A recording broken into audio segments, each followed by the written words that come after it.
이번 영상은 국제결혼을 업으로 하는 사람으로서 뼈가 있는 조언을 해드릴까 싶어서 영상을 제작하였습니다. 우선 한국 남자가 찌질이나 무능력자라면 아무리 국제결혼을 한다고 해도 결혼생활은 절대 평탄치가 않을 것임은 자명한 일이라는 것은 꼭 인지하시기 바랍니다. 본인이 능력도 안되고 찌질이라 여겨진다면 어린 여자 데려와서 고생시키지 말고 혼자 사는 게 좋을 거라고 생각합니다. 농부나 어부가 국제결혼해서 같이 일하는 거야 그럴 수 있지만 말도 안 되는 사람을 억지로 회사 보내서 돈 벌 목적을 갖고 있거나 섹스 상대로 국제결혼하는 인간은 부디 없길 바랍니다. 국제결혼을 생각하는 사람이 있다면 분명 도움이 될 거라고 생각합니다. 베트남 국제결혼에 대한 이야기로 알려드리겠습니다. 각자가 선호하는 나라는 다르겠지만 알아둘 건 중국 쪽 국제결혼한 사람들의 이혼율은 40% 중후반이며 베트남 국제결혼은 이혼율이 20% 초반입니다. 결혼 중개업체 어느 업체가 좋은지는 각자 판단하시기 바랍니다. 다만 방식에 있어서 1대1 화상통화 후 진행하는 곳도 있고 현지에 가서 진행하는 곳도 있는데 현지에서도 1대1로 미팅하며 여러 명 중에 선택하거나 동시에 단체 미팅으로 하는 곳도 있지만 원래 단체 미팅은 불법입니다. 결혼 과정 업체와 계약하고 1차 출국을 합니다. 이후 신부 맞선을 보고 마음에 맞는 여성과 매칭이 됩니다. 일가 친척만 참석하고 간단히 혼인 신고용 결혼식을 진행합니다. 이후 신부집 방문을 하고 난 이후 1박으로 간단한 신혼여행을 합니다. 신혼여행을 끝으로 신랑은 한국으로 혼자 귀국합니다. 신부는 이때부터 현지에서 한국어 능력 시험을 치르기 위해 한국어를 배웁니다. 대부분 4에서 5개월 안에 합격을 하는데 빠른 친구들은 한두 달 만에도 합격을 합니다. 한국에 돌아온 신랑은 보통 화상통화와 문자로 신부와 소통합니다. 3개월 정도 뒤에 신랑은 베트남으로 2차 출국을 합니다. 이때 베트남 전통 결혼식을 진행하는데 이게 진짜 결혼식이라고 보면 됩니다. 신부집 또는 신부집 인근에 있는 예식장에서 동네 사람들과 친인척들 모시고 결혼식을 진행합니다. 전통 결혼식을 하는 것이 동네에 소문이 나기 때문에 꼭 하는 게 안전하다고 볼 수 있습니다. 이제는 신부와 함께 같이 귀국을 하거나 아직 한국어 시험에 통과하지 못한 경우에는 신랑 혼자 귀국하고 신부는 시험에 합격하고 나중에 오게 됩니다. 결혼 비용 업체에 따라 1,200만원에서 1,800만원 정도 하는데 이건 결혼 중개 업체마다 차이가 있으니 비교해보시고 괜찮은 곳에 진행하시기 바랍니다. 이 돈은 결혼정보 업체에 지불하는 돈입니다. 그 외 비용으로는 대충 1,000만원 정도 더 들어간다고 보면 됩니다. 신부가 결정되면 아울렛 같은 곳에 가서 옷과 구두 정도 사는데 2에서 300불, 신부집에 용돈으로 300불, 신부집 갈 때 과일 사가고 친척 어른들에게 용돈 100불 정도, 매달 신부 생활비 300달러 정도 들어갑니다. 2차 출국 비용은 업체가 부담하는 곳도 있으나 대부분 신랑님이 부담합니다. 신부집에 선물을 사가는데 홍삼이나 쿠쿠 압력밥솥, 김 정도 사가면 좋아합니다. 전통 결혼식 비용 5,000불, 신부 휴대폰 선물 비용 1,000불 정도 들어갑니다. 현지에서 업체가 환전을 해주지만 출국하기 전 베트남동으로 환전해 가는 것도 좋은 방법입니다. 그리고 현지 업체에서 이것저것 돈 달라는 것이 있는 경우가 생길 수 있기 때문에 계약하기 전 비용을 내는 부분과 업체가 부담하는 부분을 명확히 하는 것이 좋습니다. 현지 차량 운행비, 현지 숙소 비용 등이 어디서부터 어디까지 포함되는지 확인하십시오. 그러면 지금부터 상세 설명을 해드리겠습니다. 업체에 계약금을 지불하고 대부분 일정을 일요일을 포함해서 맞추기 때문에 금요일 오전에 한국에서 베트남으로 출국합니다. 이후 베트남 도착해서 숙소에 짐 정리하고 식사하고 쉽니다. 바로 당일부터 맞선을 하는 경우도 있으니 이 부분은 업체와 소통을 하시기 바랍니다. 토요일 아침부터 맞선 장소에 가서 미팅을 합니다. 업체에서 정해진 장소에 가서 통역사와 안고 한 명씩 여성이 들어와서 미팅을 진행합니다. 미팅룸은 유리로 되어 있어서 밖에서 안이 보이고 안에서 밖이 보입니다. 밖에는 현지 아가씨와 마담 또는 부모들로 사람이 바글바글한데요. 밖에서도 안이 보이므로 여성들도 남성을 보고 원하는 사람만 들어오는 구조입니다. 여기서 핵심 두 가지를 말씀드리겠습니다. 첫 번째는 여자가 좋은 사람인지 나쁜 사람인지 알 수가 없습니다. 그러니 업체 사장님과 함께 프로필, 인상, 말투, 행동 정도로 보고 판단을 해야 합니다. 그러니 본인이 판단해서 이쁘다고 덥석 선택하지는 않아야 합니다. 여성의 나이가 20대 후반 이상인 여자는 이혼녀일 수도 있으니 참고하시기 바랍니다. 그리고 통역사가 좋은 사람이라고 추천하는 여자도 고려하는 게 좋습니다. 지극히 기준이 주관적이기 때문입니다. 두 번째로 여성들과 맞선을 하는 것은 본인 또는 같이 간 남자들 서너 명만 미팅하는 게 아니라는 것입니다. 현지의 업체는 한국의 여러 영세 업체들과 연결되어 있는 구조입니다.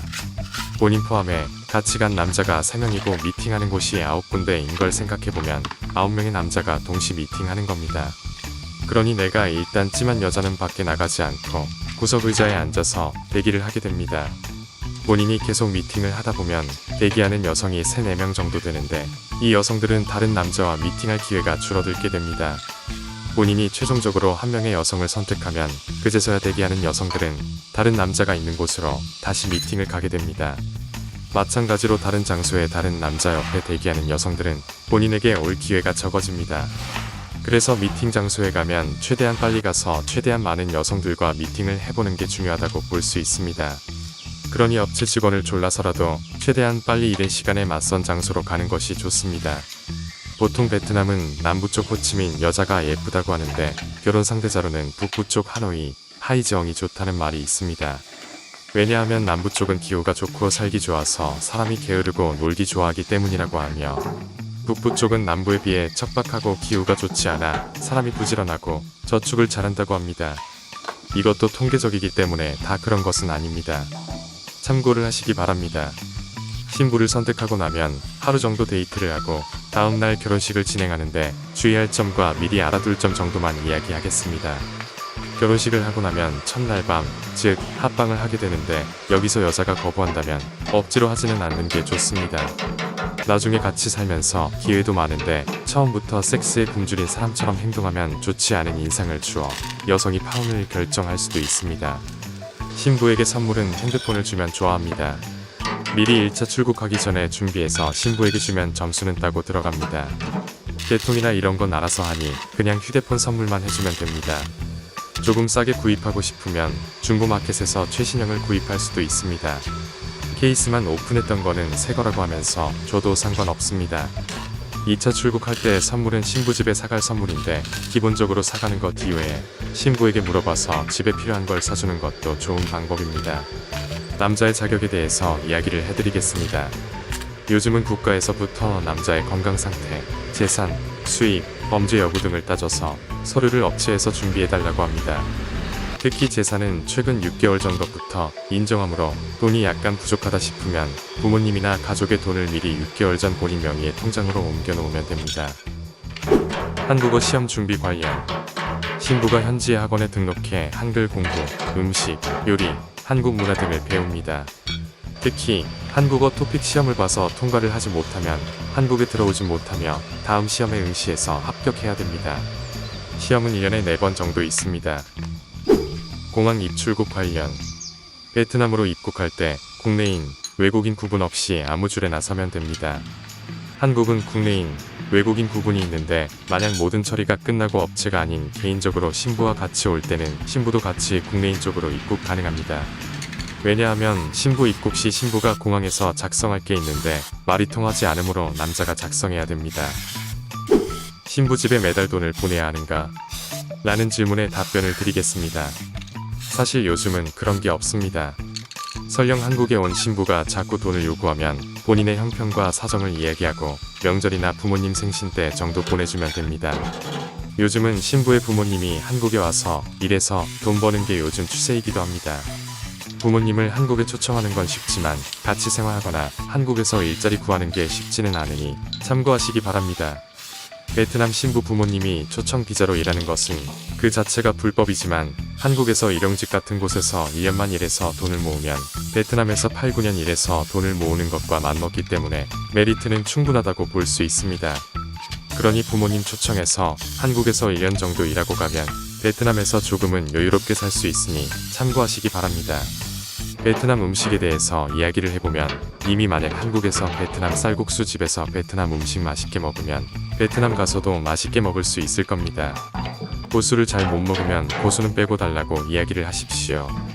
현지에는 쌀국수나 다른 음식들의 대부분 고수를 그냥 넣어서 요리를 해버립니다. 쌀국수에 고수 빼고 싶을 땐 컴자오 무이 한마디면 오케이니 참고하시기 바랍니다. 베트남 신부들은 대부분 한국 음식을 잘 먹습니다. 하지만 간혹 맞지 않아서 힘들어하는 신부들도 있는데 고기는 잘 먹습니다. 한국인들은 반찬을 냉장고에 넣어두고 며칠씩 먹는데 베트남 사람들은 냉장고에 넣어두고 먹는 걸 그다지 좋아하지 않습니다. 고기도 질긴 고기를 좋아하는데 구워 먹는 삼겹살은 좋아하며 푹 익힌 보쌈에 먹는 수육이나 족발같이 부드러운 고기는 그다지 안 좋아합니다. 베트남은 대부분 돼지나 닭을 잡아서 바로 먹기 때문에 한국 사람이 베트남 가서 닭이나 오리고기 먹으면 질겨서 먹기 힘든 경우가 있습니다. 어린 신부에 대해서 요구하는 걸 다 들어줄 순 없지만 어리기 때문에 이해를 해야 하는 부분이 많이 있습니다. 특히 어린 신부들은 외모에 신경을 많이 쓰니 화장품이나 옷에 관심 많고 선물 받는 걸 굉장히 좋아하고 놀러가자고 조르는 경우가 많습니다. 베트남은 생일을 중요하게 생각하는데 행사 중에 생일이 가장 큰 행사이고 베트남은 여성의 날에는 남자가 여자에게 선물해주는 날이니 참고하면 좋습니다. 이번 영상은 베트남 국제 결혼을 준비하는 남성들에게 유익한 영상을 준비해 보았습니다. 아무쪼록 도움이 되시길 바라며 이번 영상 마치도록 하겠습니다. 영상 보신 소감 자유롭게 댓글로 남겨주시기 바라며 지금까지 국결스였습니다. 감사합니다.